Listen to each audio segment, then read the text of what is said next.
তো কয়েক মাস ধরে খুব অসুস্থতা যাচ্ছে। তো দেখা যাচ্ছে যে বাইরে তেমন যাওয়া হয় না, তো তেমন বাইরে খাওয়া দাওয়া করা হচ্ছে না। তো আমাদের এখানে ছোট একটা রেস্টুরেন্ট আছে, আমরা সেখানে গিয়েছিলাম।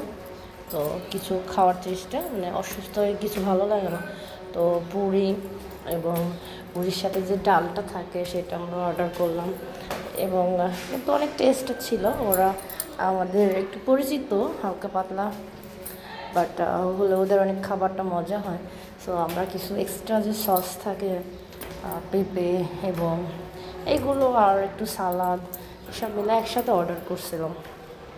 তো ভালোই, তো টেস্ট লাগতেছিল, মোটামুটি ভালো খাবার ছিল, কারণ ঠান্ডাতে একটু ঝাল ঝাল বেশ টেস্টি, এবং পুরিগুলো অনেক সুন্দর, সাথে মাথায় অনেক মজা ছিল। দেন এরপরে আমরা এক্সট্রা কিছু অর্ডার করলাম, অনেক পছন্দের একটা জিনিস, সেই আসে সেই হালিমটা অনেক টেস্টি মনে হয়। তো হালিমের উপরে মশলা টশলা যা যা দেওয়ার দরকার সবই দিছিল। আমি তো পুরি দিয়ে হালিম টেস্ট করব, এই জন্য পুরীর সাথে হালিম খেয়ে কেমন লাগে বা কেমন টেস্ট হয় সেটা আসলে ট্রাই করার জন্য এটা অর্ডার করছিলাম। কিন্তু খেয়ে দেখলাম না, সেই টেস্ট আর কি, সেই স্বাদ, সেই মজা। তো এই হলো কথা, খুবই মজা লাগছে অনেক দিন পরে বাইরে খেয়েছো, আপনারাও ট্রাই করে দেখতে পারেন। হালিম দিয়ে পুরি টেস্ট অনেক মজা, খেতে কেমন লাগে আপনারা অবশ্যই জানাবেন।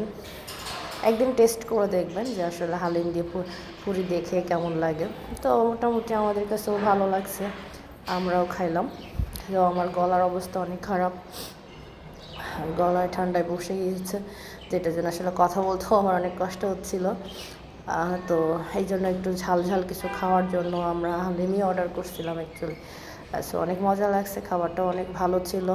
সো অবশ্যই আপনারা কমেন্ট করে জানাবেন আসলে খাবারগুলো আপনারা আমাদের যে ভিডিওগুলো দেখেন কেমন। সো লাইক কমেন্ট অবশ্যই করবেন। আর হলো যে আরও যাতে আপনাদের আরও সুন্দর সুন্দর ভিডিও দিতে পারি, আর দোয়া করবেন যেন তাড়াতাড়ি সুস্থ হয়ে যায় আপনাদের দোয়াতে। সো অনেক টেস্টি ছিল, আপনারা অবশ্যই খাবার ট্রাই করে দেখতে পারেন। হালিম, তারপরে আরও যেটা হচ্ছে পুরি, সালাদ, এইগুলো দিয়ে। সো আজকের পর্যন্ত দোয়া করবেন অবশ্যই।